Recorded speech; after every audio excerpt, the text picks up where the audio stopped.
And David. Okay, so David, you can start us off.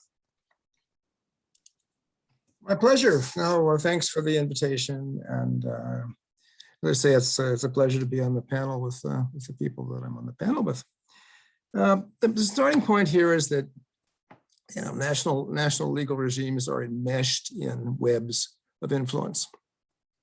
And even when we talk about comparative law, we often don't think of the relationships, the influences that pass and how they're structured and where the interactions really take place. There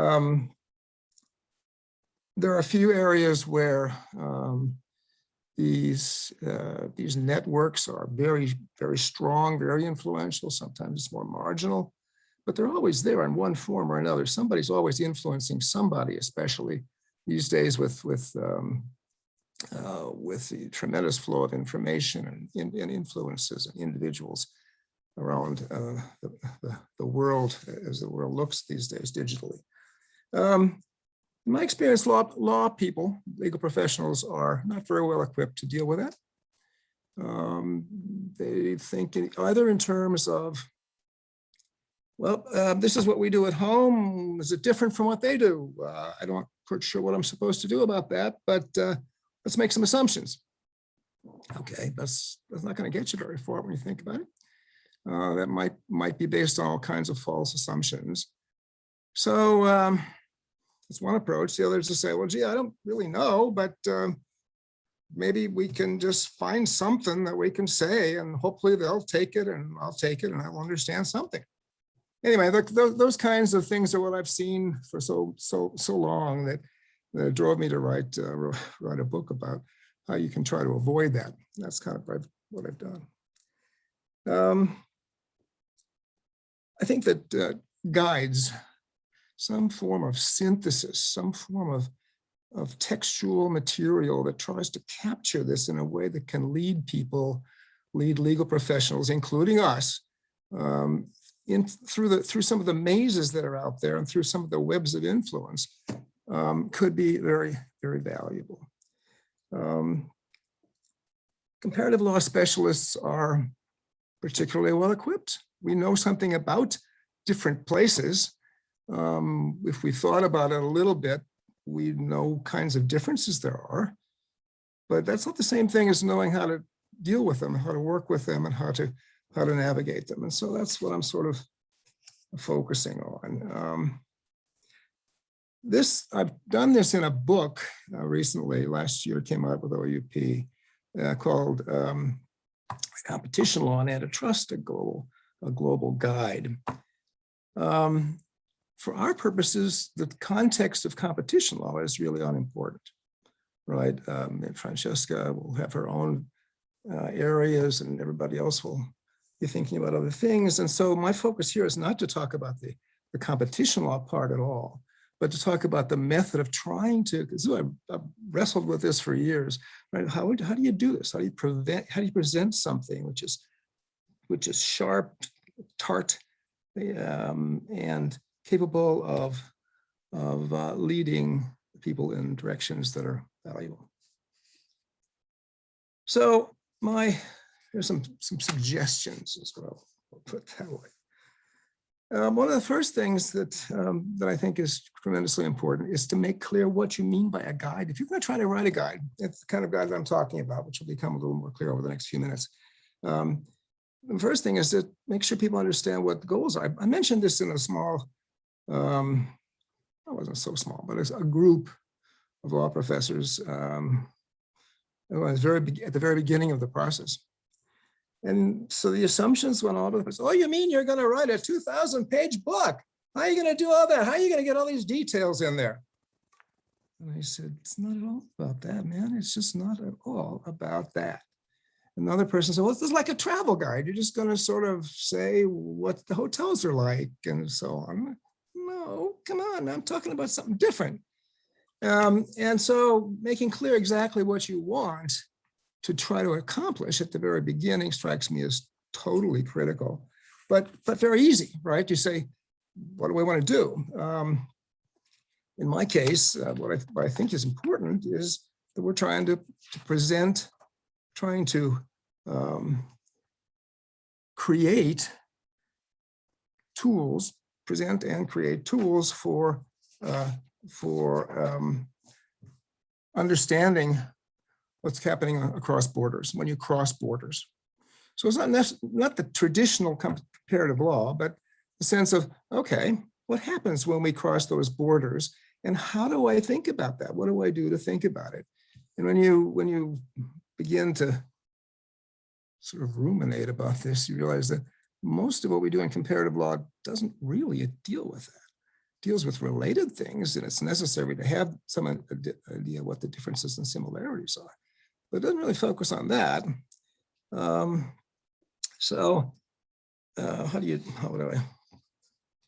would I suggest doing that?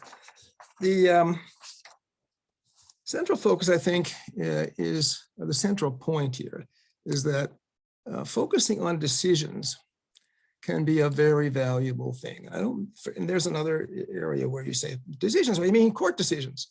No, not court decisions, but anybody who's affecting what goes on to create law, legal responses, is relevant, right? What we're talking about is what actually happens in the legal world.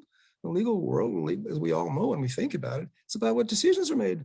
Who makes the decisions, what they're made of, what kinds of influences we have. So the game has to be, let's focus on those decisions. That's also, not only is it the place where things actually happen, but it's the place where different legal systems come into contact.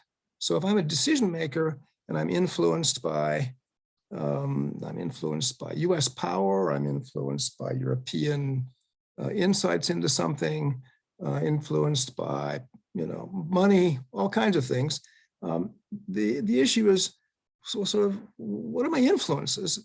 And if I can identify, for example, certain kinds of things that come from a particular tradition, and when I can see that tradition might lead me, if part of the tradition is there, maybe other parts are as well. So it's a pathway down in that direction. The whole point being, how do you identify what the influences are, and how do you focus on those influences? The game is to provide tools for structure rather than details. The book I wrote is 200 pages long, almost no footnotes. I specifically said I don't want to write footnotes on this. Maybe, I get it detracts, right? And so, of course, a few people have said, well, why don't you give us more footnotes, or why don't you make it longer? And I said, the whole point is not to make it longer. The whole point is to focus the insights, whatever they are, whether they're worth anything, I guess it's somebody else to decide, but to focus them and to provide tools of a cognitive, tools for cognitive access, put it that way. I think it's important to make sure that you think in terms of all players, right? The globe now is not going to allow you to say, I'm just going to focus on the US or just on the EU or something else in this case, because you're trying to cross borders, and the influences can come from all kinds of places when you cross the borders. You don't know where they're going to come from. So thinking about it, you can't make any assumptions, and you want to include everybody who can play in the game, everybody who's saying anything, everybody who's affected by something, everybody whose economic situation can lead them to do things. Again, this is so many people, so much writing is about a specific place without taking into consideration that perspective is very national. Right? Often, especially Americans, I must say, if you talk about practitioners or officials, the national focus is often quite extraordinary. Right? I just know what I'm doing here, and everybody else is supposed to do it too. Right? There's a very common sort of approach to things. And so the last point is sort of preliminary. How do you think about the perspective on the whole thing? In my view, the perspective should be, how do you make this usable? How do you make this sharply enough, focused and clear enough so that it can help anybody, whether they're on the margins, right? Somebody who has very little influence on that area of law, but would like to play a game, would like to understand what's going on so they can do something. That's I think, important. Okay, so it's just a few minutes just on the structure that I came up with. I'm not suggesting that this is the the be all end all or anything of that sort, but just as some suggestions that at least I've come to after a fair amount of wrestling with this and a fair amount of experience. So first of all, specifying the area of law is important. You say, well, that's simple enough. Well, we know one thing we know as comparative specialists is that's not really so simple when you think about it. If I want to talk about competition law, well, some people might think it means one thing. And talk about antitrust, somebody might make it mean something else. Lots of people making assumptions. What if I talk about constitutional law? That's a good one, right? Constitutional. Do we mean the same thing in the United States by constitutional law as somebody else means by constitutional law? Not necessarily, as we all know. Lots of things are in administrative law that we call unconstitutional. So I mean, the point then is to focus, and this is really based on comparative law experience, focus on some sort of functionality. Now, not being totally functional in this, but what are we trying to accomplish? What are the various people who are dealing with a particular problem that is everywhere, or that is shared at least?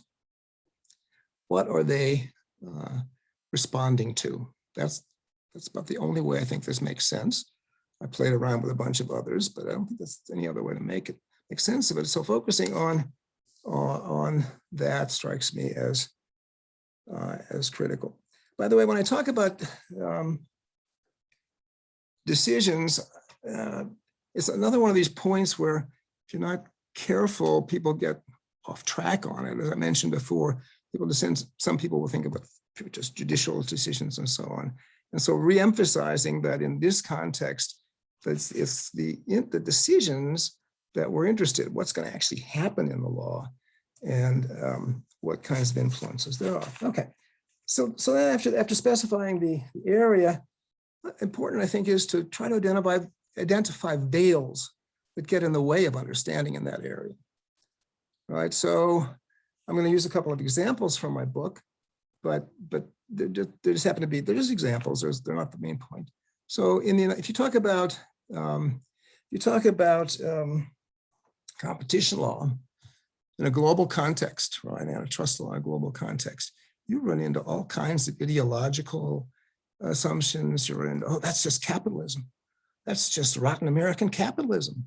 Or we don't trust the Americans. Americans push these things down our throats. Why should we ever do this? After the Second World War, and still today very much, people started saying, antitrust law, that's just American power being pushed around, just forcing American way on everybody else.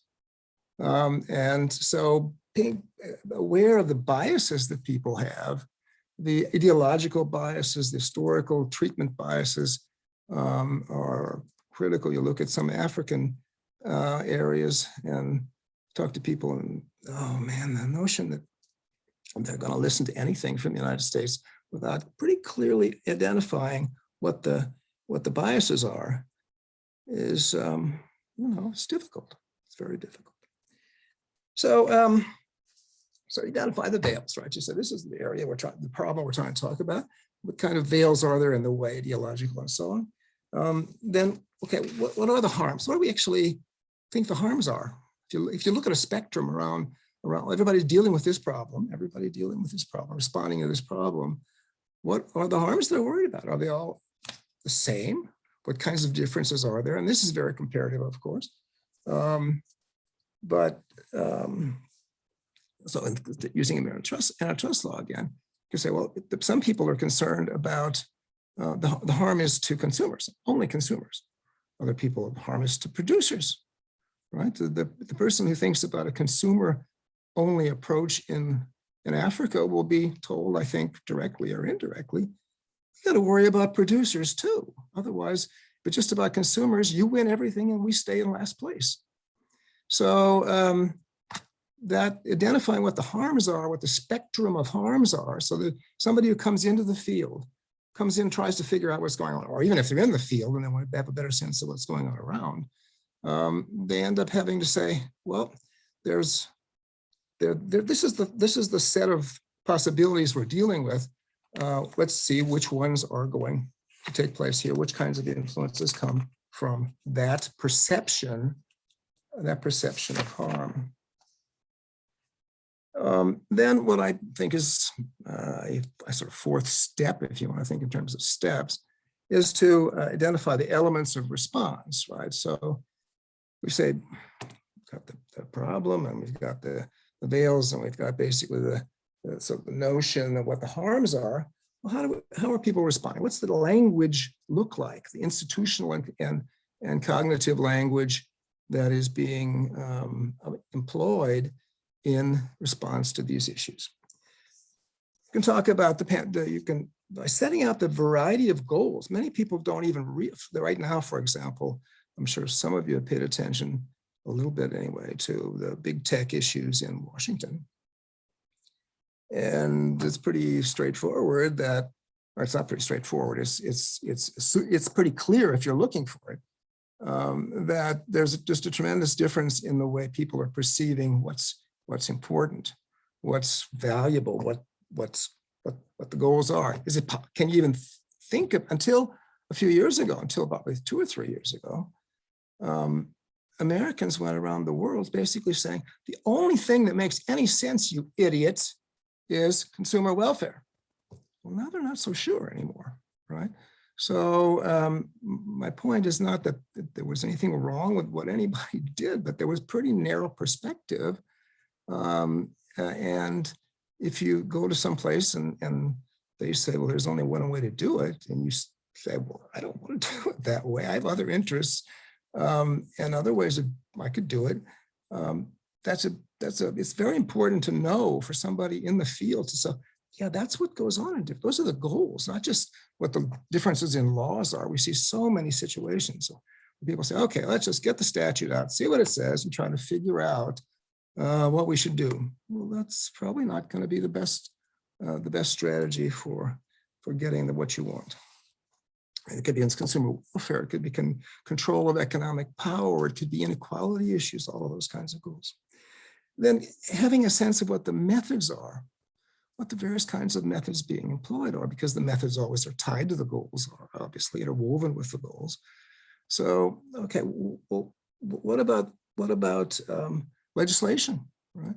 Is legislation in the United States the same kind of legislation we have here? Could we do what they're doing under the circumstance that their legislative process and what they make out of law, legislative law, is just completely different from ours? If so, what difference does that make? I better know that if I'm in the field, right, that there are these varieties. Or is there a standard language for methodology? Does legislation change frequently? People often talk about legislation as if they knew what kind of duration it would have. Well, obviously we don't, right? The United States antitrust law, for example, the statute has been around since 1890. Hasn't really basically changed. In many countries, it changes every couple of years. So this is and that tells you how much the legislature is involved, tells you who's got what influence, and so on. What about administrative features? There's a tremendous variation in administrative features, and you can, if you identify those things, it's really very easy. You have to know a fair amount to do that, but if you do it, you can outline for somebody. Okay, listen. If you go to various kinds, you go to the overview of administrative agencies and what they can and can't do, there are these basic variations, these basic patterns. And if you know that, you're in a hell of a lot better situation than if you don't know that. So that's the kind of things that you that you can do. What are the features that are common? What types are there? What influences? What about, of course, Again, tremendous variation in the kinds of assumptions people make about what courts can do. In the United States, you do a lot more with courts than people do elsewhere. Courts have a lot more freedom, power, all that's the most of which we do in comparative law, but not tying it into decision-making and looking at how it affects what goes on across borders takes it to into a different context. And then methods, for example, which methods are used around the world? And what are some of the basic implications of those methods? Is everything really just about economics, for example? Or is everything just about human rights? Or is it whatever that everything just about might be? Is it just that, or what do other people do? And how do I understand what kinds of influences we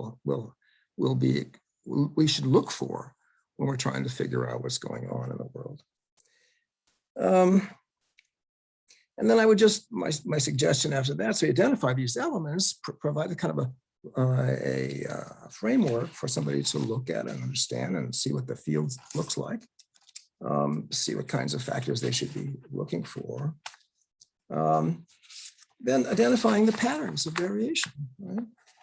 One of the things I spent a lot of time trying to do is how do you sort of clarify that, what kinds of variations there are, and you can do that through you can find patterns within the variation, simplifying, making it sharp. So what kind of patterns could be regional patterns, could be ideological patterns, and again, once you make sure that you're covering those bases yourself, or a group of people might do it, you can outline that for somebody. You can put that in a chapter or even in a section. Somebody who needs to understand what the picture looks like, what kinds of influences to look for, will be in. It will have a tool that they didn't otherwise have. And the final point, which I think in some ways is central to all of it, and that's how do you relate to the players? And here's where probably social science comes into comes to the foreground more than some of the other things I've talked about. I mean, draw here a lot on something called complex systems analysis and adaptive systems analysis. This is something that's developed, and I'm sure many of you know, maybe all of you know, in social science for the last 20 or 25 years or something. So basically, it's a methodology for focusing on, you've got an environment, players playing, different people relating to each other in different ways, different institutions relating in different ways. Everybody's reacting to everybody else in one form or another. They can ignore, but they're responding to it. They know about it. They're also responding to external variables, right? So what's the world economy look like? What's COVID looks like? All of those kinds of things would impact thinking of it as a system. We looked for a long time in social science and comparative law, to the extent anybody paid much attention to that. And so in comparative law a few years ago, might think in terms of structural systems, right? These sort of old-fashioned systems, but complex adaptive systems is much more effective. And so the idea is they're relating to each other. Things are changing all the time. And it's figuring out what sorts of changes there are, what kinds of relationships there are. So you can then trace, sort of set out in fairly simple fashion. Again, I remember talking about all this is in a couple hundred pages, but it took a huge amount of condensing. But the point is, you can say, all right, okay, these are the players. Who deals with whom? But you can find that out. You can see how much influence they say they have, one party has on another. You can begin to glean, if you look a little further than that, what kinds of influences that aren't spoken of, but actually are there by virtue of the kinds of, different kinds of evidence would show us that. And in the end, you can picture this whole thing as a bunch of influences being used in different ways, being absorbed in different ways by decision makers throughout a system of interactions, not a structural system, but an interactive, adaptive system. And if you do that, I think you get a tremendous amount of gain from that type of analysis. So that I think I better not go much further. It's trace relationships, identifying the forms of influence, what kind of power relationships and so forth. You can do all that. And I think it's very valuable. Is it economic power? Is it political power? Is it educational power? I'm a big country, and I invite you over, and you now are indebted to me, and you got your PhD here, so you go back and now you're an important person. It's that kind of stuff.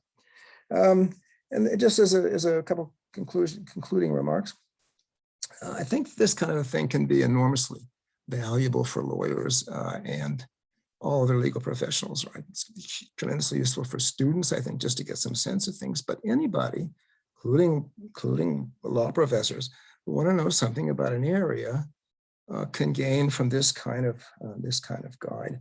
And it can be especially valuable, and just as re-emphasizing a point I guess I made before, this is especially valuable for those who aren't at the center, those who are on the periphery, those who are not the main players, but need to try to understand what's going on. And it's a point of entry, it's a point of navigation, right? So both of those things are, those aspects I think are important. I'm confident that the scholars in our group, not just the people who are here today, but in our group generally will be able, if they think any of this kind of thing is useful, be doing a lot better a job at this than I have been able to do. But at least I hope it's a starting point, try to maybe set some seeds that can be of value to other people who do it, because I think there's tremendous potential value in it. And I'll leave it there. Great, thanks, David. So we're going to sort of stay on track. We're going to go to Francesca, and then we'll take some Q&A after her presentation. We need to wind that up around 1 o'clock, a little after 1. So everybody, please keep that in mind, and I'll turn it over to Francesca. Well, thank you, David Gerber, for this opportunity to comment on your global guide. And you for commenting, my dears. It's really an excellent book. And I just love the title, A Global Guide. I think it really conveys in such a nice synthetic way what the ambition is. So, and this is from somebody who had a much fluffier subtitle to a book project that I did 5 years ago, which happily, actually, it's a nice coincidence because John Onosorge contributed with a fantastic essay on regulatory capitalism in East Asia. And so I'm interested in something similar on regulatory law. And then I have this very long subtitle that's understanding the global regulatory process. But really what it seeks to convey is the same as global guide.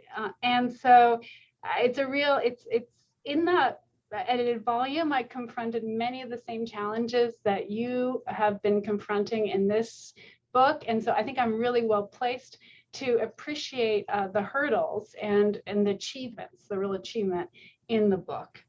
So when one has to read things online, because all our collections are electronic now, so we have your OUP electronic version of your book.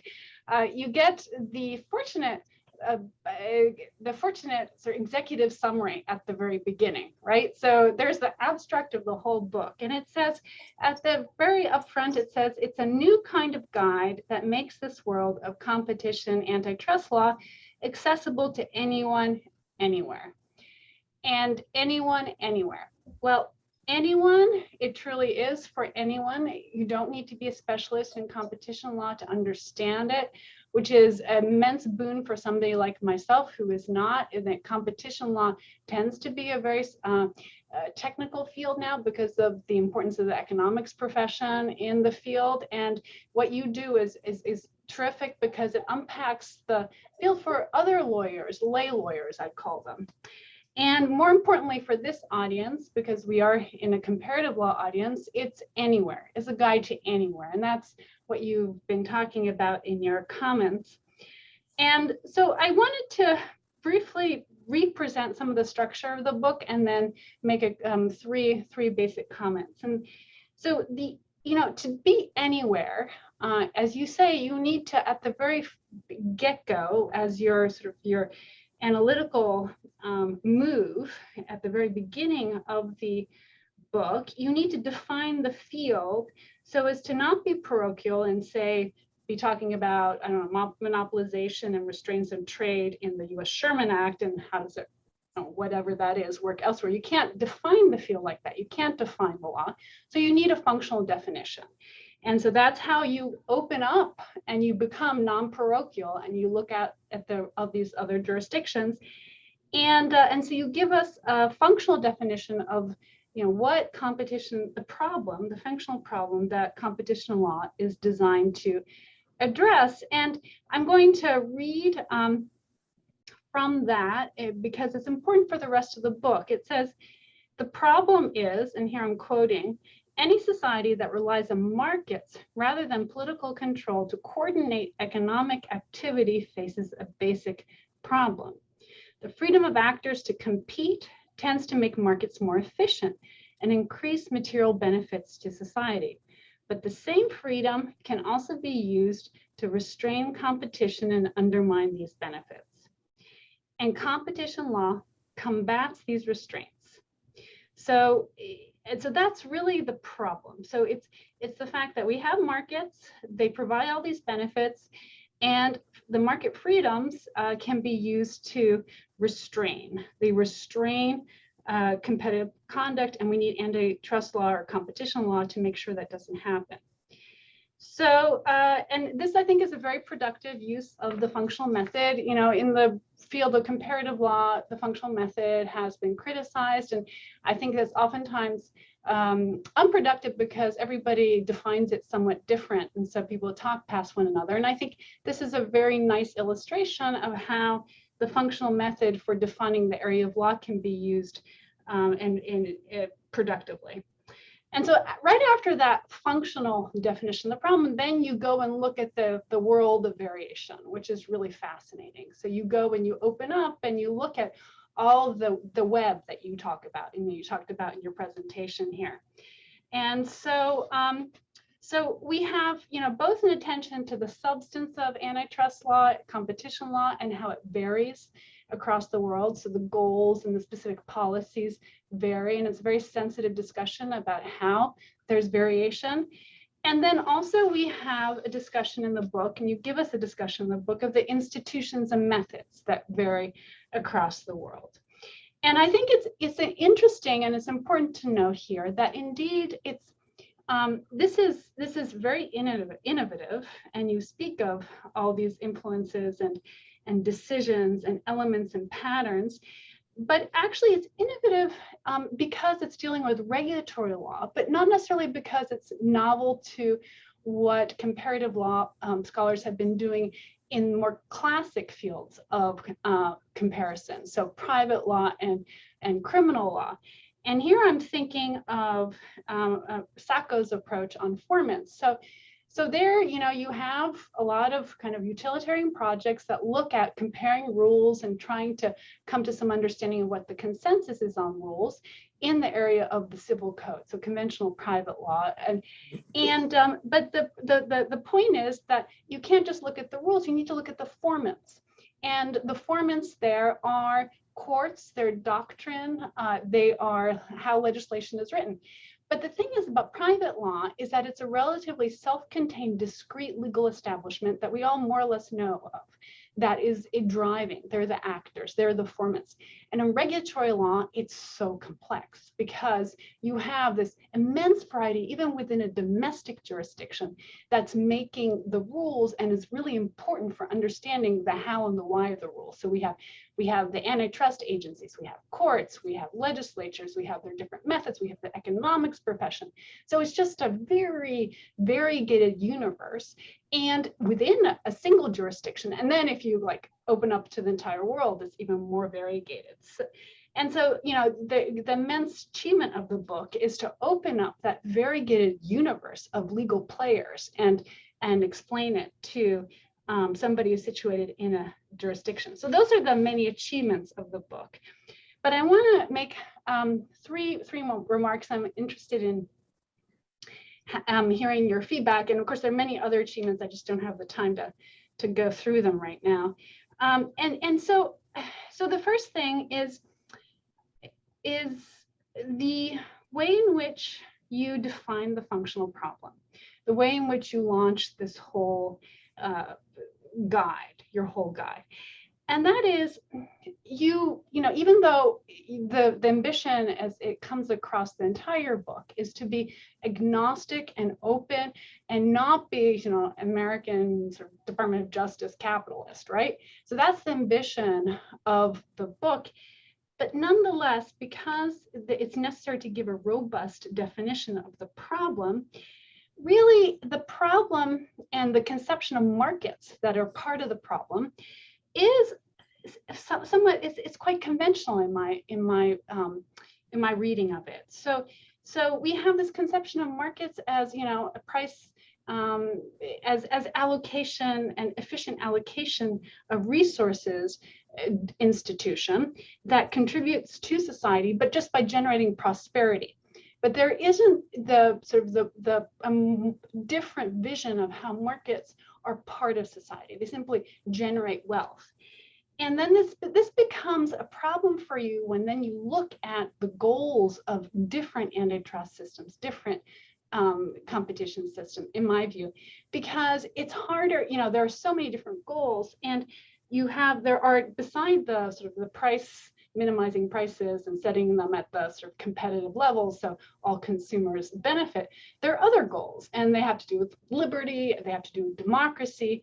And your analysis has a harder time accommodating those goals. And you tend to be, you know, there are very few instances where you do this, but you're a little dismissive of the other goals, I feel like, in reading the narrative, because you see it as less precise. There's a quote here where you say that, you know, the economics analysis, the path to the goal can be identified with some precision, whereas the other ones, the other kinds of goals, less precise, harder to administer. And the same thing with when you talk about EU antitrust policy or competition policy, there are multiple goals, and so there's a problem of uncertainty here. So there's a somewhat critical approach, and to round this out, what I'd like to say is that, you know, I don't think there's any way of getting out of that. But I think that the normative element, which comes in because, you know, from at the back end, because the functional problem is defined in this way in which you try to isolate what is it that markets do that's good for society, and that's to create prosperity. This normative sort of back end is there, and I think it could be made more explicit for your audience, because, you know, because there is this you have a harder time working, in my view, with some of these larger ambitions. And I know I'm running out of time here, so I'll be brief. But so I wanted to go to this mapping of jurisdictions that you do in the book, which is just fantastic. I really recommend it for anyone who's interested in regulatory law. It's really wonderful. And I know how hard it is to do personally, so I really appreciate it. And it's done on a regional basis. It's not using the old sort of tired civil versus common law classification. It's done on a regional basis, and it has to do with the history of the development of the state in East Asia, in Latin America, in Africa. And so there are various ways in which that works its way into the competition law systems of these places. And so to focus, just ask you a question about East Asia, you know, you put China, Japan, South Korea in the same box. However, and you do that because they all have bureaucracy at the center of their enforcement system, and bureaucracy is really important, and it's important as part of the legal tradition. Yet there is this way in which the competition law in China doesn't really seem like competition law, because you talk about these parallel bureaucracies in party and in bureaucracy, right? So there's a party bureaucracy and there's a state bureaucracy, and on highly politicized cases, if the party bureaucracy doesn't like what the competition authority is doing, well, it's the party bureaucracy that decides. And so that's a very sort of oversimplified, but that doesn't like comport with what I think of as law or any of the corporate counsel that you're going to be, that you're addressing as a user of your guide thinks of as law. So I wanted to ask you, what's the stake in calling this law when why call it law when it doesn't operate in the same way and with the same predictability? And so my last comment, I'll wrap up there, but my last comment has to do with sort of the new problem that you conclude the book with, which is big data. And so big data is a real problem for traditional economics analysis. And you point to this because the harms from these intermediary platforms controlling all the data doesn't go to price, right? They offer their middleman services for free. The harm is all the other stuff they do with the data. And again, I might be the text here might not faithfully actually, reflect since it's taken out of context. But here you say that even though it's hard to tackle the problem, and from the traditional perspective, economics will eventually evolve to analyze this new form of power effectively. And I wonder why you have this optimism, because I do think that the problem has to do much more with the democracy element, the liberty element, as opposed to the just make lots of profits element of markets, and allocate resources efficiently. So I want to push you on why is it you think that economics will actually be able to help us with this problem of big data? Why indeed will antitrust be able to help us? So those are my comments.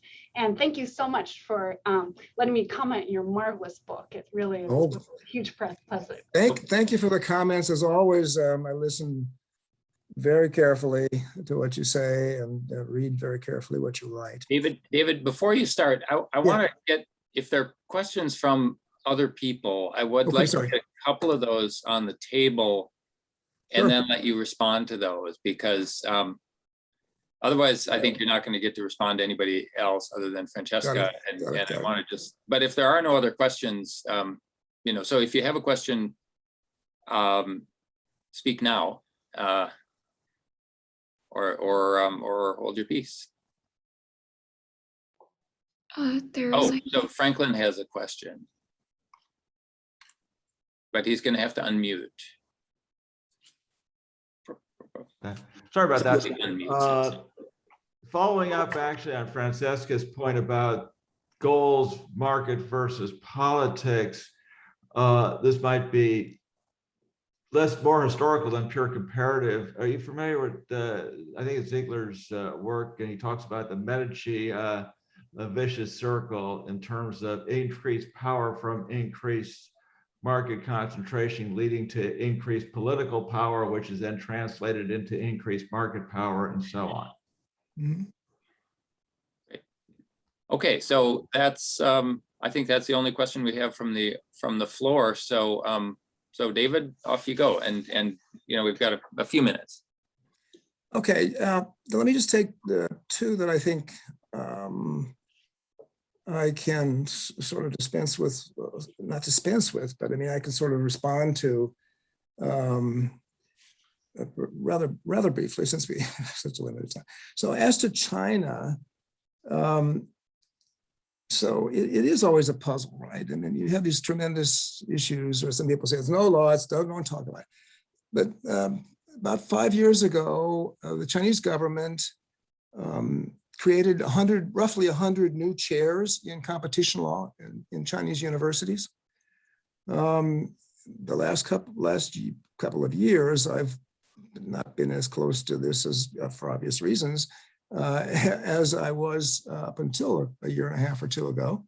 But we operate as law. If a party wants to come in at some point and do something about it, but we operate as law. Now, don't forget, this is complicated. There are party members on the committees that will approve decisions and so on. But from everything I'm hearing and have heard, most of the time, if there's no political issue, the party doesn't give a damn.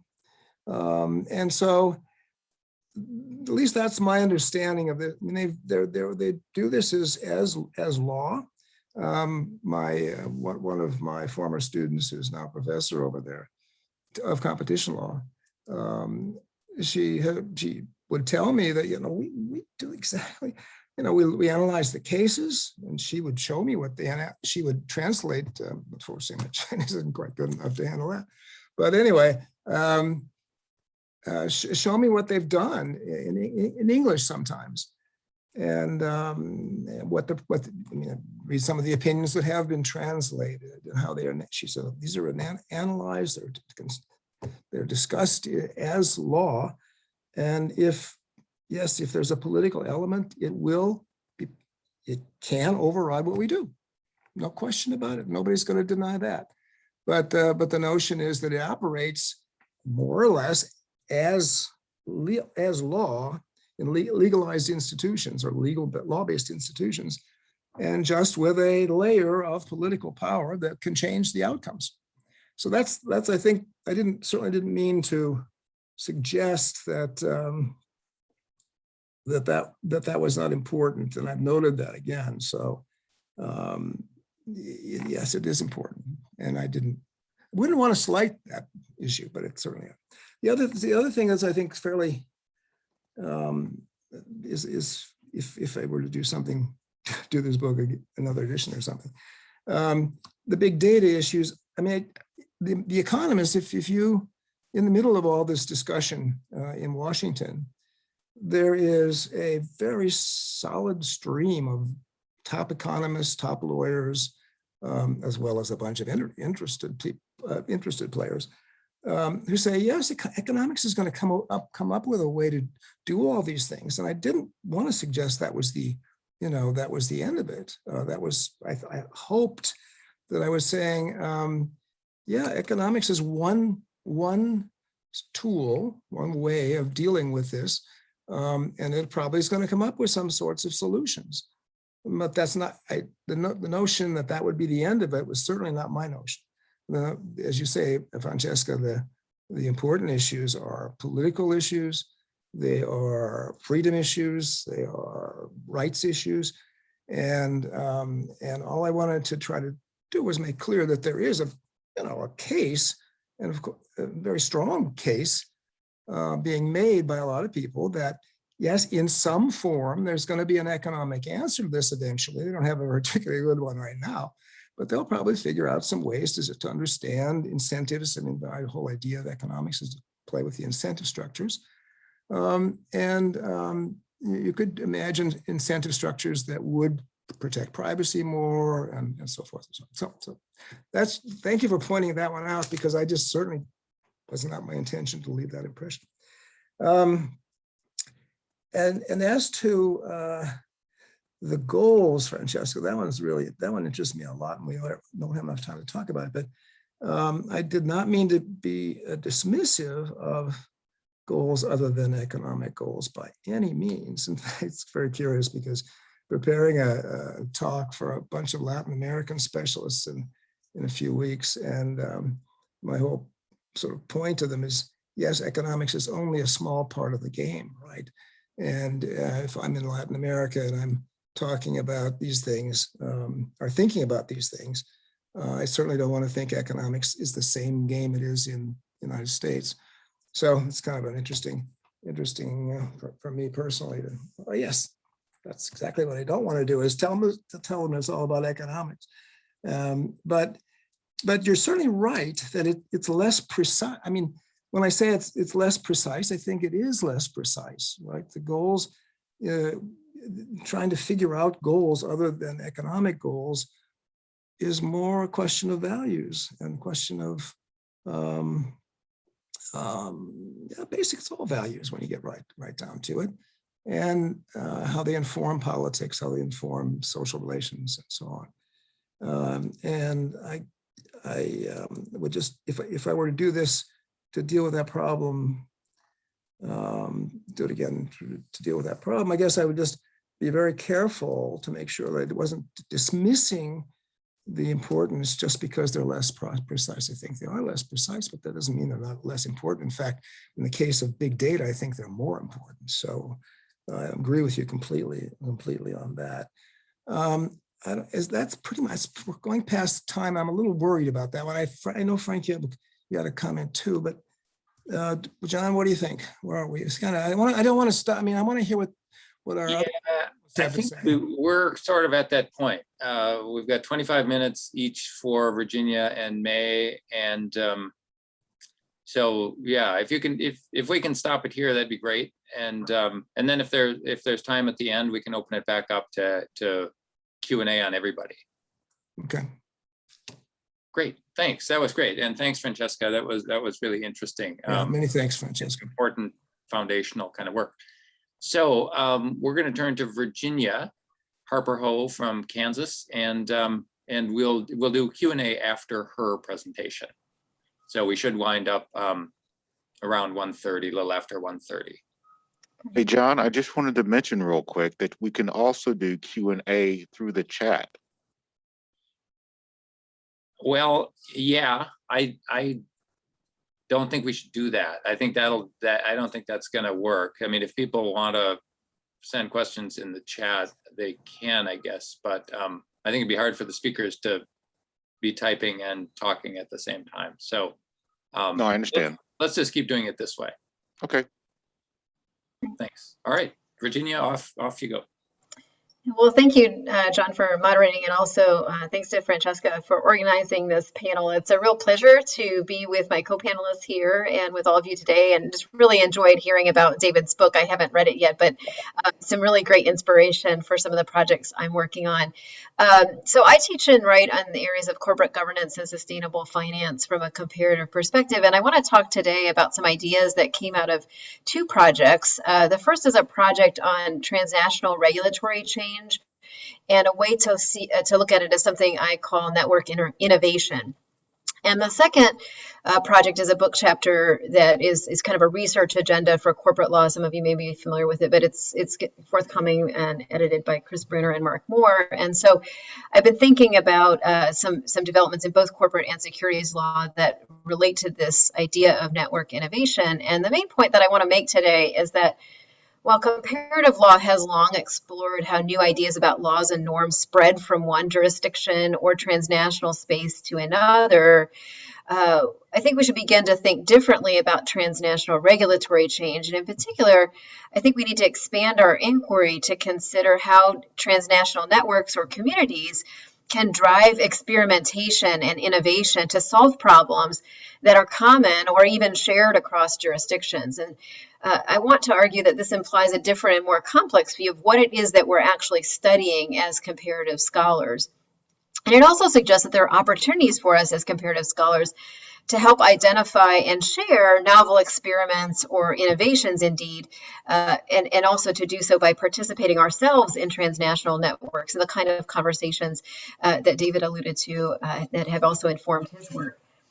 So historically, the question of how laws and norms are shaped by external influences at the domestic, international, or transnational levels has looked at how ideas from one jurisdiction or one level, or perhaps a private regime, are transplanted or transferred to another, or perhaps are diffused from one starting point to other legal systems. In addition, the institutional change literature, as well as more recent work on transnational legal orders by Schaefer, Halliday, and others, has made some excellent contributions to our understanding. And these literatures emphasize the important role of transnational networks in the process of transmission and formation and diffusion of new transnational norms. And particularly the TLO literature has emphasized that these processes are recursive, multi-directional, and dynamic rather than a simple export or import of comparative insights. But all of these literatures tend to focus largely on the adoption or rejection of foreign or transnational best practices, and then looking at how external influences affect the domestic or the recipient context. But I'd like to argue that we should again begin to think about transnational regulatory change more as a process of innovation. And indeed, many modern policy challenges, including the pandemic, climate change for a couple, as well as the issue that's a specific focus of my paper, sustainable finance reforms, all of these are novel transnational challenges that can only be solved through a transnational innovation, and ideally will benefit from collective experimentation and learning. Now, of course, the literatures on diffusion, on new governance, on transnational legal orders have already emphasized the importance of networks, networks composed of public and private actors at multiple levels, and have talked about how key these are to transmitting laws and norms transnationally. And so I also consider in my papers how these existing understandings fit into an innovation framework. But the key insight that I'd like to propose is that transnational regulatory change is typically not the product of a single transplant from one jurisdiction to another, or even an adaptation or a localization of a foreign or transnational legal rule or regime. Instead, transnational regulatory change most often is the product of multiple sources and multiple influences that come from different jurisdictions through transnational networks or through these webs of influence that David mentioned, or that may emerge from local experiments in reaction against, or kind of a pushback against one or more of these sources or models.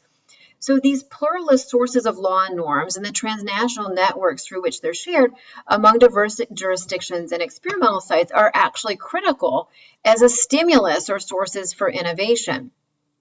So I also recognize and build on the literature on transnational legal orders to talk about a network innovation approach as a process of dynamic and recursive learning, since innovations in one jurisdiction, whether that's at the international level or at the domestic level, can also stimulate new innovation elsewhere. So it's, again, a recursive process. And I argue that this kind of network innovation will occur most rapidly at a regional or even global level if there's a baseline consensus among the actors in the network about the identified goal or the policy problem, so that network actors can begin to facilitate and maybe even coordinate more targeted regulatory innovation. So today, time is short, and to illustrate this concept, I want to take as a kind of case study the general area of sustainability innovation, which actually has interesting intersections in both corporate and securities law. So sustainability is a policy space where innovation is being shared and stimulated transnationally, and where comparative insights are, I think, particularly helpful. So just by way of background, first, how does this intersect with corporate and securities law? So one way that sustainability intersects with corporate law is around the questions about companies should manage environmental or workforce-related risks, and the extent to which stakeholder interests should be part of board fiduciary duties. So that's kind of one application in corporate law. Securities law is perhaps a more obvious transnational field. And here, it's an interesting development is that in over 100 jurisdictions at present worldwide, most prominently in the EU, the UK, and in Asia, governments are developing new frameworks to regulate what information companies provide to shareholders about sustainability-related risks, including climate risk. And there's lots of other examples where transnational influences matter in corporate and securities law. But the point is that in both of these fields, there are regulatory experiments underway in very different spaces on very similar issues. And in both of these fields, there are diverse networks of actors who are involved in sharing new learning, advocating for new definitions of best practice, or even pushing for regulatory changes that are going to be informed by the comparative experience of other jurisdictions. And just briefly, so we can kind of understand what I'm talking about when I'm talking about kind of the types of actors in these spaces, key actors in transnational networks in corporate law would include, for example, investors, boards of directors, proxy advisors, legislatures, bar associations, lawyers might be involved. In securities law, transnational networks, particularly those that are focused on sustainability in the capital markets, might include the International Organization of Securities Commissions or the World Federation of Exchanges, major investors, myriad governmental and non-governmental working groups, organizations, professional associations that involve experts and regulators and market participants and enable them to learn from one another about new challenges and policy solutions in different jurisdictions and in different experimental spaces. So just to make this all a little bit concrete, I thought I would give a couple examples that are in the paper that can kind of show us how this idea of what I've called network innovation works. And And these are examples that have direct impact both on corporate law questions about the responsibilities of corporate boards, but also relate to the developments in securities law that I mentioned around the issues of voluntary disclosure. So one example is the example of how we have achieved or the process for developing something called the Task Force on Climate-Related Financial Disclosure Guidelines. And so the name itself tells you that there's a task force out there, but I want to talk a little bit about the process of developing these guidelines and the impact that they're having, again, in these kind of recursive cycles, and how they help to build together, or how they reflect learning from different jurisdictions and indeed different public and private networks. So in the case of the TCFD guidelines, the transnational networks that were involved were vast and overlapping, and they included almost all the actors that I just mentioned. The task force itself was set up by the G20's Financial Stability Board, and the task force and the G20 broadly served as the hub and kind of coordinating platform for a multi-year effort to engage financial institutions, regulators, professionals, academics, and stakeholders from around the world. And the point of the task force was first to find out what's already happening in the area of climate-related financial disclosure, and to see if companies were already measuring and reporting on climate-related financial risk. And then upon identifying significant gaps in this area, the task force drew on this learning from, again, multiple jurisdictions, multiple private standard setters, to develop highly detailed non-binding guidance that is now kind of in a second phase being built into regulation and guidance in most capital markets, and it's also being referenced by investor demands on corporate boards directly. So when we unpack this example, one thing that we see is first, there's an initial level of goal consensus around the challenge of getting capital markets adequate information on climate-related financial risk. And then we see that the initial solution or innovation, so the guidelines themselves, if we look at that as an innovation, it's not the product of any one jurisdiction or legal system, but instead is sourced from the experiences and models from around the world and across transnational networks, which include not only regulators, but also a wide range of private actors from multiple jurisdictions. And these contributors provided specific examples and input that ultimately came together to create an entirely new innovation that's not just the product, again, of one jurisdiction, but reflects learning from multiple sources simultaneously. Interestingly enough, the cycle of innovation has now continued because this TCFD guidelines have now been exported, if you will, globally, because they're now being consulted and adopted or rejected or revised by different regulators and private actors. So all of those efforts are now going to stimulate new innovations by domestic institutions, including in the US. The SEC is looking at drawing on some of these efforts. And then these kind of local or, again, new transnational innovations are going to be, again, retransmitted and shared as learning through transnational networks to stimulate still further solutions to this problem of how to measure and report on climate-related financial risk, which is a really novel matter of first impression across capital markets worldwide, both in developing countries and in developed countries at almost the same time. Really interesting. So the TCFD guidelines are just kind of one example of how transnational networks can be useful in stimulating innovation, and how thinking about regulatory change as an innovation process, I think, helps us shed light on comparative questions in a new way. Another example of network innovation, very briefly, that I discussed in the paper also looks not just at something that happens in the transnational space, but at the domestic level, or has at least more of a domestic tie. And this is a very recent example of collaborations between the European Union and Chinese regulators in developing a common framework for labeling and defining green financial products. So it's kind of also in the sustainability space, but what's interesting is that you have the European Union that's already developed a taxonomy or its own framework for this. And then you have China, which has also separately developed its own framework and kind of standards for this, now coming together to talk about coming up with what is going to be called a common taxonomy that, if we look at it as an innovation, it's an innovation that's emerged from multiple foreign, domestic, and regional sources. And indeed, the EU contribution, the EU version, and the Chinese version are themselves products of very interesting and unique domestic, regional, public, and private influences. So they're very complex in their own right, and now they're going to be coming together to influence a new level of innovation that ultimately is going to be highly watched by others in various jurisdictions and may either help move the globe toward greater harmonization or maybe will stimulate future transnational experimentation. So in sum, my project is seeing transnational regulatory change as network innovation, and I do believe it's in fact a more descriptively accurate account and of what quite commonly is occurring just as a matter of course in transnational regulatory arenas.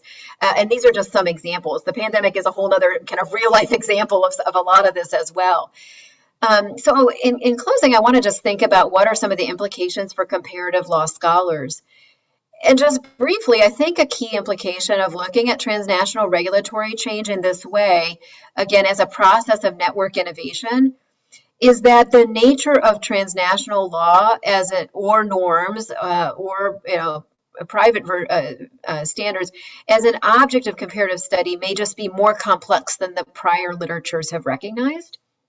And again, what I'm observing is that modern legal innovations like the guidelines, like this common taxonomy, like even the components that went into that are, even if we're looking within a single jurisdiction or, at like a larger platform, again, like the TCFD example, in any event, what we're studying as comparative scholars is itself influenced by transnational networks, these webs of influence perhaps, and the product is not, a single law or even a single legal system or a single regime.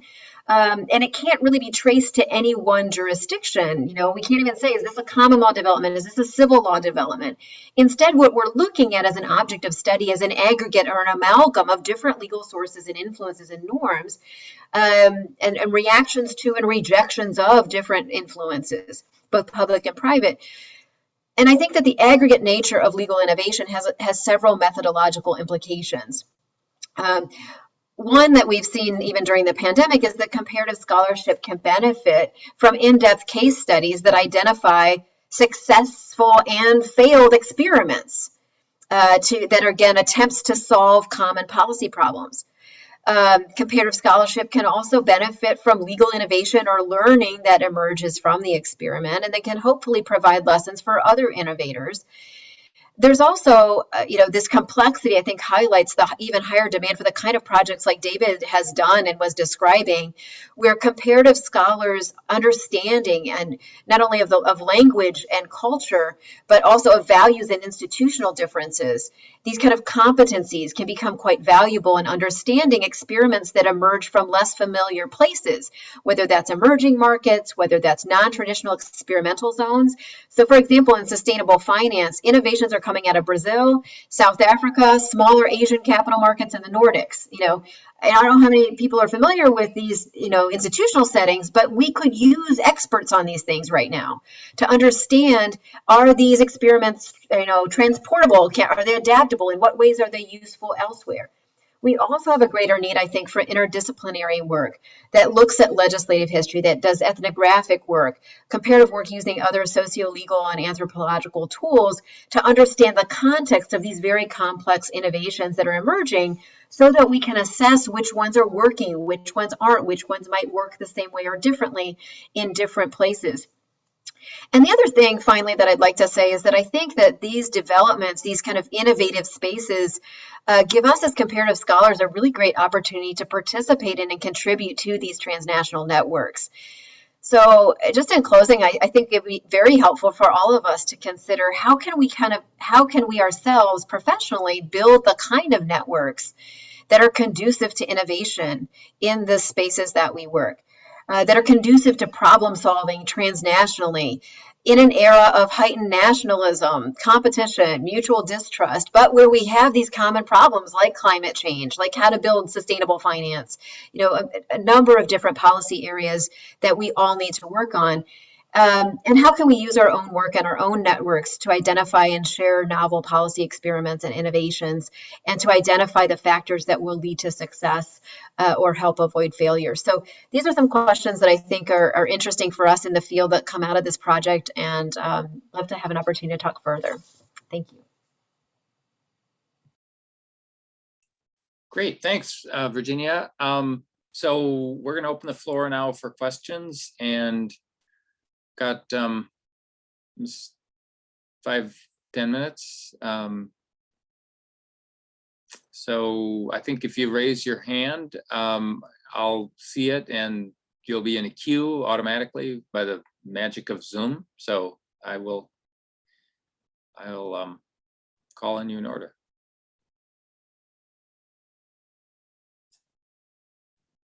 Just to start, one reaction I had was that this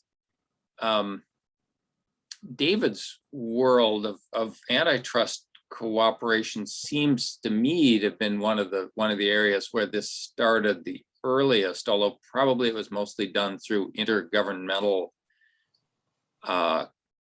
discussions and communications. I don't know how much the NGO kind of world was involved with the antitrust coordination. Maybe not much. I see David shaking his head.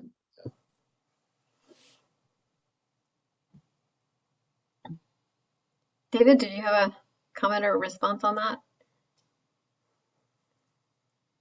While you're unmuting, I do think antitrust is a very interesting area where this kind of collaboration has emerged. And like you said somewhat earlier, I also think that another space where we see these kind of innovations emerging that kind of combine insights from multiple jurisdictions is in arbitration, commercial arbitration, and maybe even international investor state arbitration as well. But that's another kind of dynamic space, I think. Yeah, no, I agree. And I think I'm unmuted now. Yes. So the development in antitrust was kind of a mixture, right? In a sense, it was government, but you had the most important influence, probably generally, networking thing, which is the International Competition Network, was set up as a not a state cooperation, but a cooperation among competition officials, competition authorities. Okay, so there are competition authorities, so this, states in the background, but it was intended to be not governed by politics directly.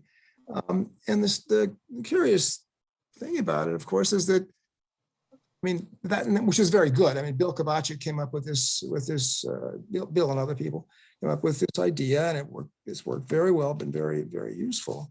But it hasn't really been private in the sense, driven by consumer, driven by private interests or cooperative interests, other than sharing information about how things are working. And where politics, at least partially, leaves the stage, sometimes dollars replace politics. And one of the things that's happened is that although it's just about a competition authorities, guess who's got the most influence in that? Who has the main speakers? Who has the most? It's not African countries, which they usually, now they can attend by Zoom, of course, but until recently it was just they can't afford to go, and there'll be some special scholarships or whatever occasionally. But by and large, it does have that dimension to it, right? Good. So I've got Sung Jun in the queue. Hey, Virginia, and thank you, David, for the excellent, presentations. My question is about the methodology. Virginia, you talk about the anthropological, ethnographical, approach.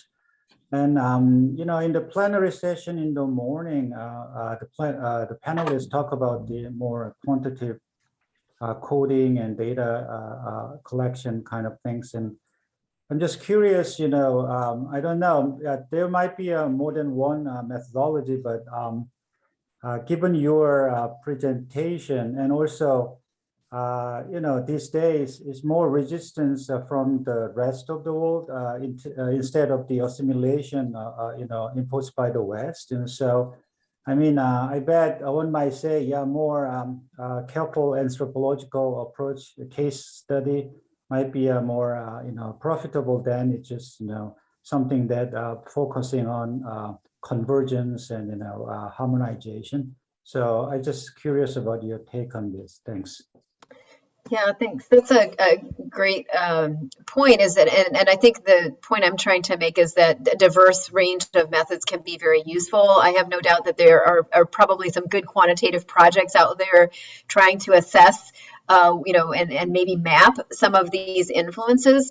Although I think a lot of the emphasis in the past has been on kind of dividing things into neat boxes and then seeing kind of empirically using quantitative approaches whether different legal systems kind of align better with different measures of value for the economy or for corporations. And so particularly in corporate and securities law, where we're trying to associate certain characteristics of certain jurisdictions with certain measures of success financially in particular.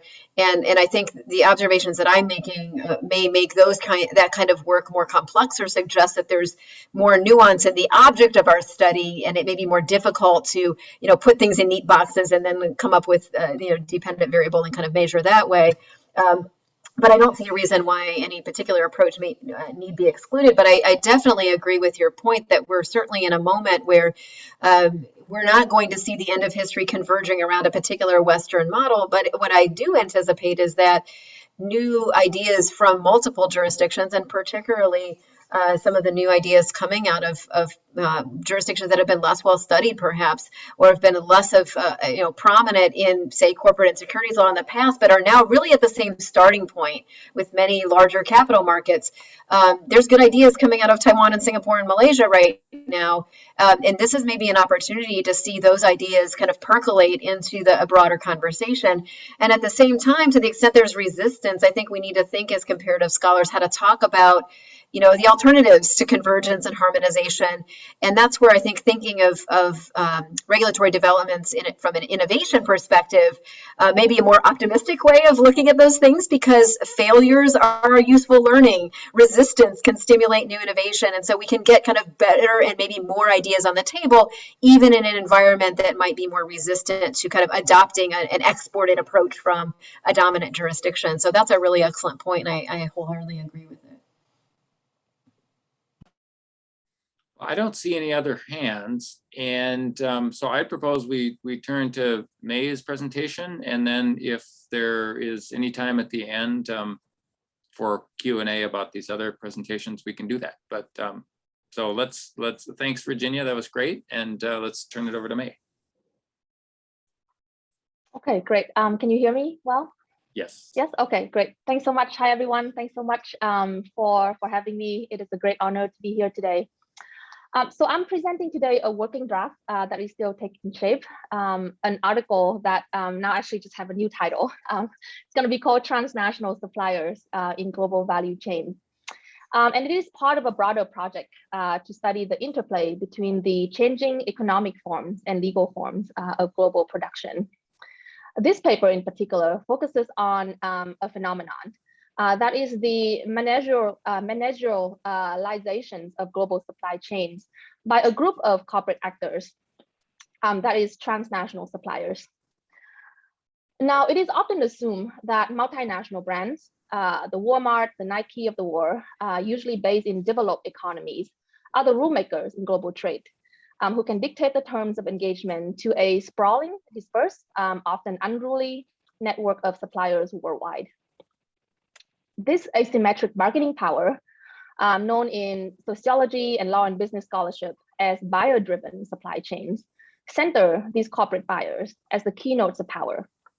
And as such, according to this paradigm, global buyers are the key to address the complex problems that we face in global production, that they have the power to incentivize and control their suppliers.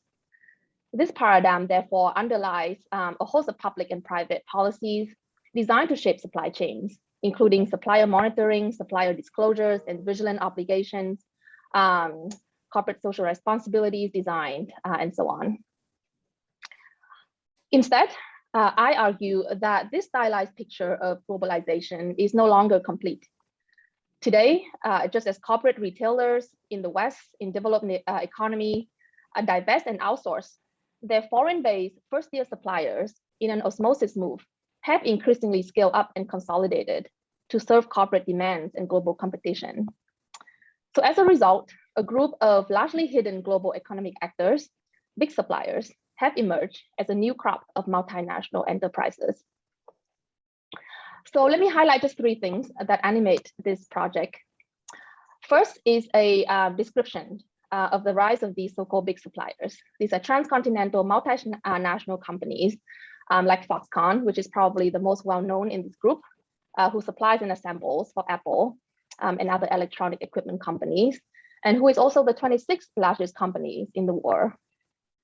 There's Li and Feng, the world's largest apparel trading house, Yueyuan, which makes 1 out of every 6 pairs of sneakers sold globally. Tao, T-A-L, Tao Apparel, which makes 1 out of every 8 cotton shirts that you and I wear, just to name a few. So these are the multinationals at the top of a global supply base that made possible the business empires of brands like Apple, Nike, and Walmart. The second point is the changing economic forms of supply chains has consequences for its governance. That is, it is increasingly being managed by these transnational suppliers rather than by the corporate buyers themselves. And finally, these changes in the economic forms of global value chains in turn have legal consequences. So I will use some vignette examples to talk through these points. But the overall takeaway of the project is that even though the economic powers in global productions are still imbalanced in favor of big brands, instead of a one-way power exertion, there is a relative shifting and sharing of locus of power. And that matters with legal and policy implications for trade, contracting practice, corporate social responsibility, design, standard setting, just to name a few. Okay, so let me dive deeper into each point. So first is about the economic stories. So big suppliers are not a new phenomenon in the business and management scholarships, but their legal implications are still under study. Many of these big suppliers are vertically integrated, so they're doing the reverse of the Western multinational. There's a fascinating historical account that I lay out in the paper, summarized in the paper, about how this transformation happened that is very much intertwined with global trade policy and the development stories of the so-called demand responsive economies in Asia and elsewhere. So today, these big suppliers manage and sometimes own to various degrees a transcontinental network of factories and manufacturers that cover the entire production process of various industries so that they can provide turnkey full service access to brands. Second, on supply chain governance. And here, let me give just one example of a company called Tao, T-A-L, who is a textile manufacturer that supplies for Brooks Brothers, Alabine, JCPenney, among others. Tao manages its inventory through what is called an integrated synchronization service, also known in contract parlance as vendor managed inventory, or VMI, whereby it takes full responsibilities for maintaining JCPenney's inventory levels. Now, traditionally, manufacturing was based on a business model of what's called command demand, such that vendors simply respond to orders and had little visibility into the customer's activities. VMI, by contrast, links data from the retailer's point of sale directly to the factory floor. So when I go out and buy, let's say, a purple shirt at JCPenney, that data is collected at the point of sale, flow through TAL's proprietary software, then flows directly to the particular factory that it has assigned for JCPenney, presumably based in Asia, which then replenishes the JCPenney store in needs without needing to consult JCPenney itself. As noted by one of TAL's managing director, this model means that instead of asking JCPenney what it would like to buy, I simply tell them how many shirts they just bought. This is also known as just-in-time 2, the next evolution of Toyota's famous just-in-time system that has long been the cornerstone of supply chain management. And the key takeaway is that supply chain governance, traditionally about managing people and products beyond the borders, are now increasingly about outsourcing certain internal functions of brands themselves, with the suppliers taking on bigger roles. And finally, on the economic influence on legal forms. Let me give another example of Yueyuan, which is one of the world's biggest manufacturers of branded footwear, supplying to Adidas, Nike, among others. Yueyuan factories organize their production lines per customer, by customer, so that each production line is responsive to the specific customer's requirements, including their codes of conduct. The footwear industry has a wide range of such codes, with Nike in particular was one sort of the poster child of sweatshop practices in the 90s due to its labor practice in Vietnam, Pakistan, and elsewhere. Now, as one of Nike's major suppliers, Yueyuan became embroiled in these anti-sweatshop campaigns against Nike.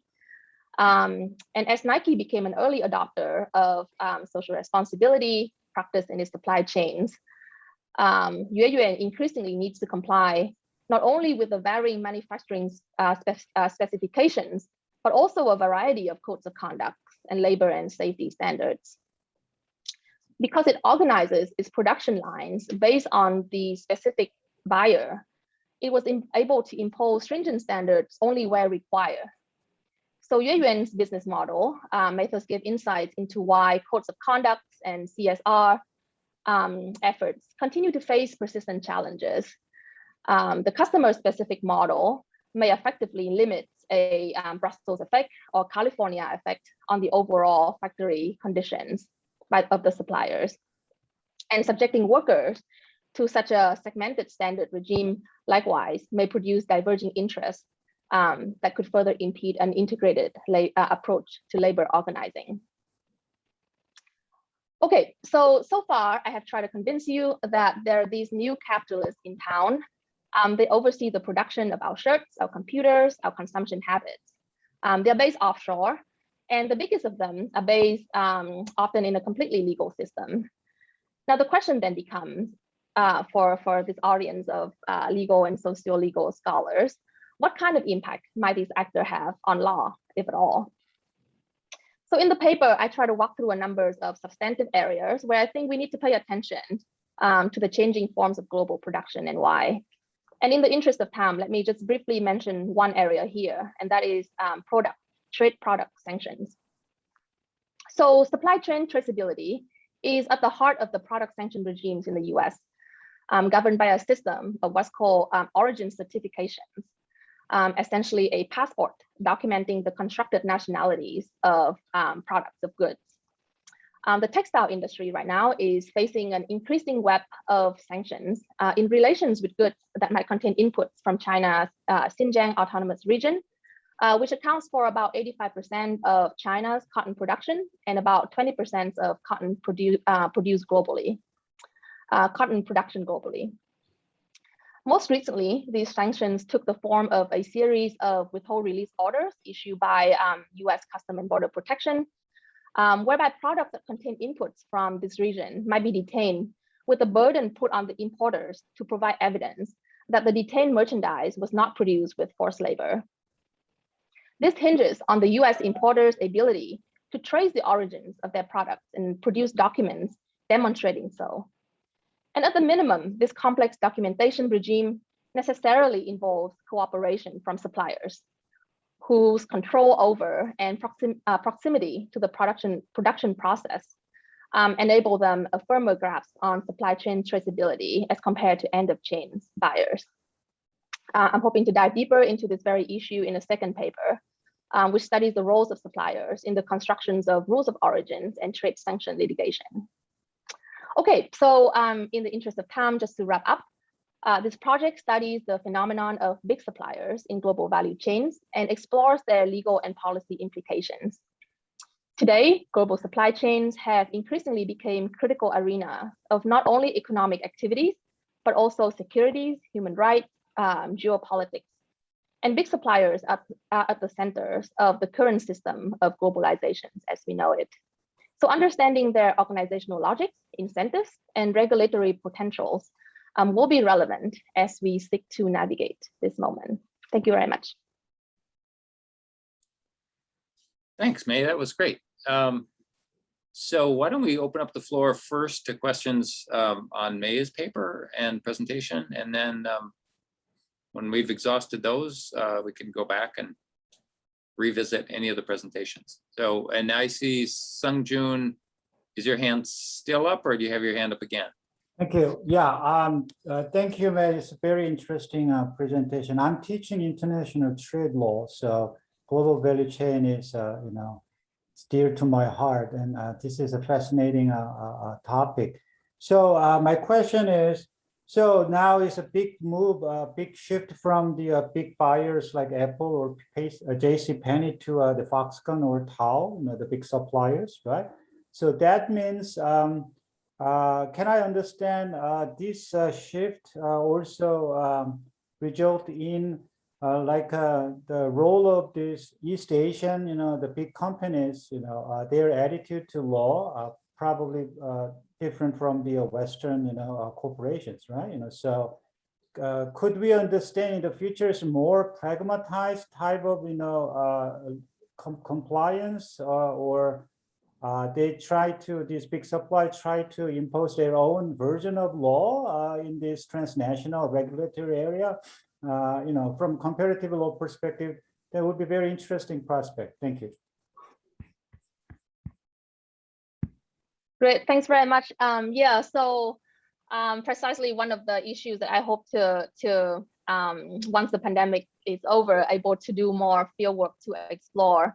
One of the example in the paper I gave was about this model of supply chain cities, where, as you know, these big suppliers operate their own sort of industrial park where they house not only the factories, but also the dormitories, the housing for hundreds and thousands of workers, acting simultaneously as their employers, their landlords, regulating education, you know, moral behaviors, and what kind of rules and norms flow from these areas. What kind of sort of private regulation flow from this area, especially as these industrial parks are often located in sort of regulatory sandboxes areas, special economic zones, allowing these employers to have even more leeway in regulations.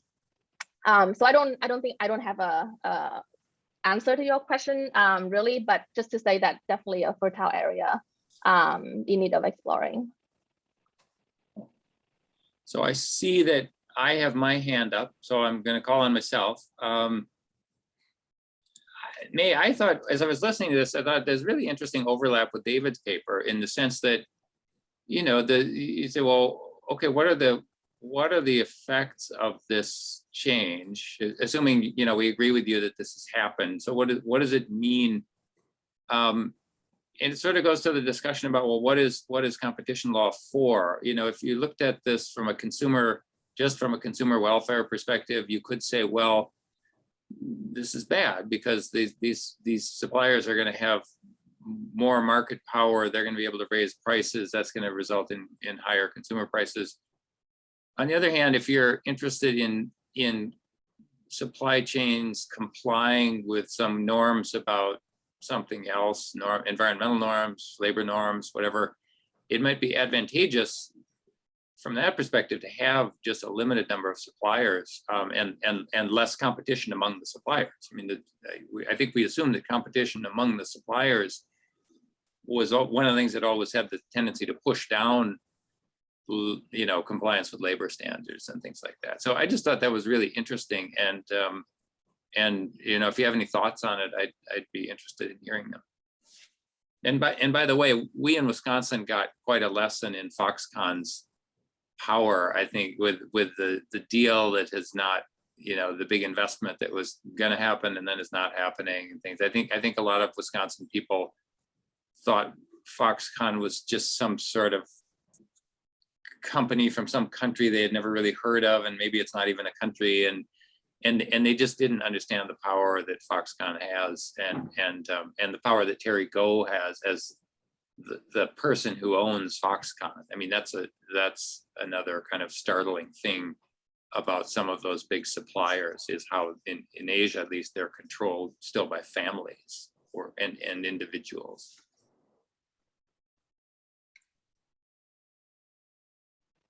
David, would you like to chime in first? Only to say, I think that this is just a different venue for that that conflict we have always with competition, between competition and other values. But if you're concerned with, and this is the narrower version that Francesca talked about, you're concerned with markets as producers of better products with lower quality, which is what the defenders of it would say. Excuse me, better products with lower prices, of course. Then you say, well, okay, that should trump the values if they're conflicting values. But I think what we're seeing, and we're seeing it not only in Washington, but in other places as well, a growing questioning of that. Now, at one point, if you look back at what was going on in Europe, and if you talk to people in Latin America and even to some extent in Africa and so on, the notion is, well, we never really completely bought into this notion of it's all consumer welfare. And so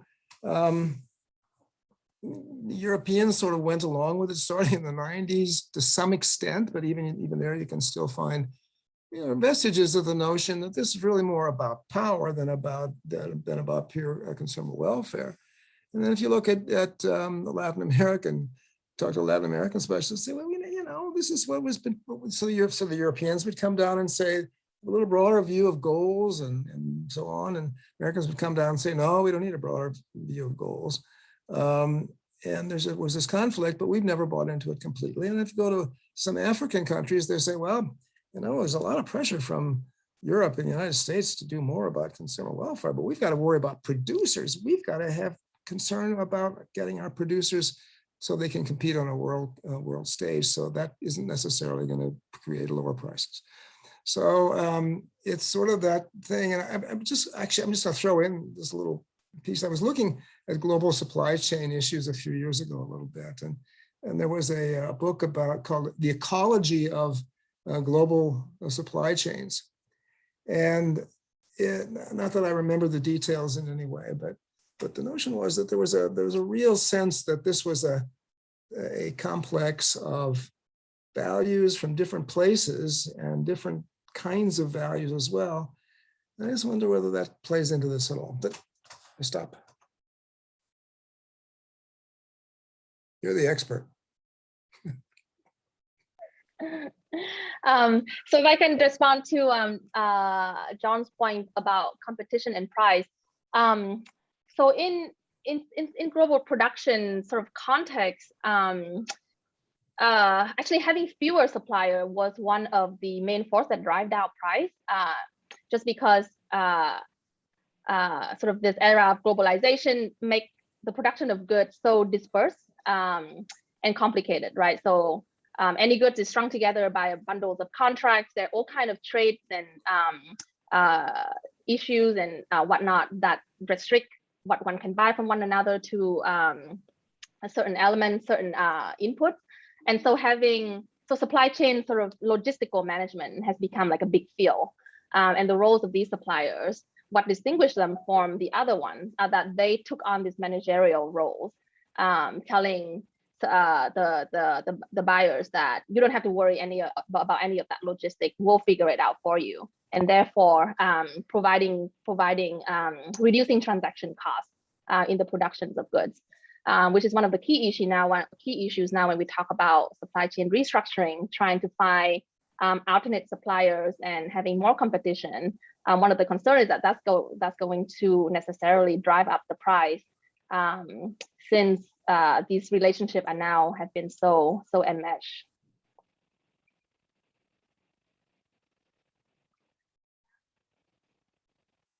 So I actually have a question for Virginia, if we have time. Well, I don't see any other hands, so this is a perfect time. And I should thank Virginia for being one of the commenters for this paper in another forum. But great to hear about your project. And my question is about how it intersects with this idea of regulatory equivalence. And I learned about this from Hannah Buxbaum of Indiana's work, and I'm kind of greatly simplifying her work on this issue in that regulatory equivalence has tended to how to express easier between systems that are closer to one another, right? So the US and the UK might have an easier time getting this equivalent decision from one another because they are closer system as compared to EU and China, for example. And the case study she used, if I recall correctly, it was from data governance, and then one was on securities disclosure regimes. And so I wonder, in your project, do you see this as a pathway such that we will have more informed or easier regulatory equivalence regime, or how will that interact with that? Yeah, thanks, May. And again, it was just a real pleasure to hear about your project again in the second setting here. I haven't read Hannah's work on this, so now I have to go back because I'm very intrigued by it. It does strike me that there's a lot of intersections with my project. So I'll say a couple of things. I think, as I understand your explanation of the concept, it's tying back to this notion that borrowing or acceptance of a transplant, for example, is going to obviously be easier if there's a similarity between the underlying legal systems or the underlying approaches, or if there's a perception that the kind of source jurisdiction is more similar to us. You know, we feel more comfortable borrowing. And so, you know, for example, in the US, we might feel more comfortable borrowing from a Commonwealth jurisdiction than we would from certainly from China and maybe even from Europe. So if that's the sense, then I think one of the implications of the ideas that I'm exploring is that you might have a kind of an easier adoption or an acceptance of something like this common taxonomy I was talking about, because it's a collaboration between the EU and China. But once it's done, it's kind of either endorsed by the EU, or maybe it becomes kind of an EU sort of thing, or maybe it becomes an international model. So we stop thinking of it as a China model, where if you ask us in the US, are we going to borrow from the taxonomy that China is using, even if it's great, we might have a hard time learning about it, or taking the lessons from it.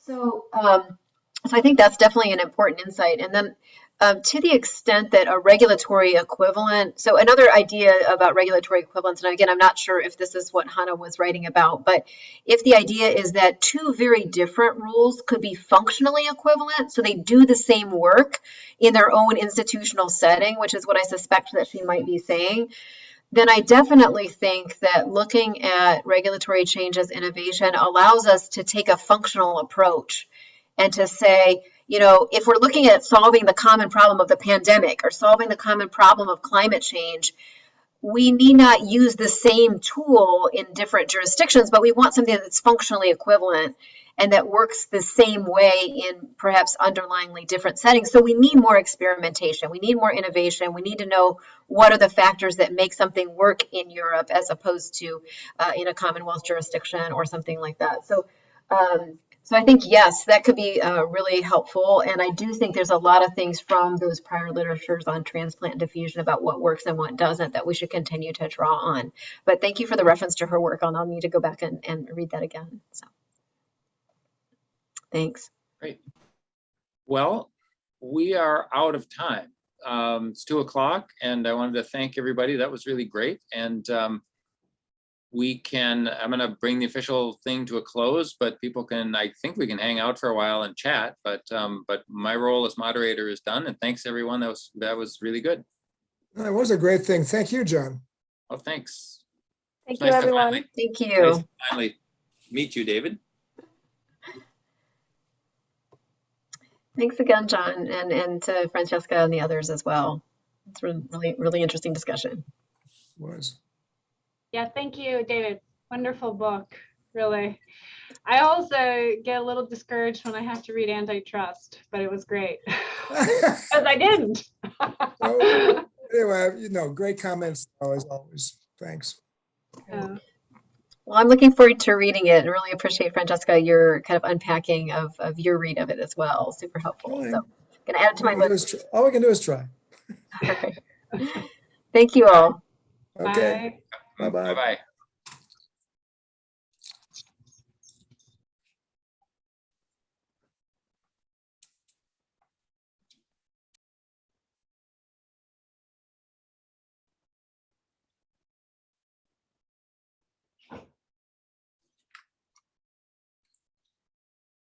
All right. All right, John. Great. Good afternoon. Yeah, thanks very much. Thanks, Aaron. That was great. And thanks, Sharon. That was great. I thought it worked great. Thanks very much. I'm going to sign off. Okay. Thank you. Bye-bye. So go ahead and end it.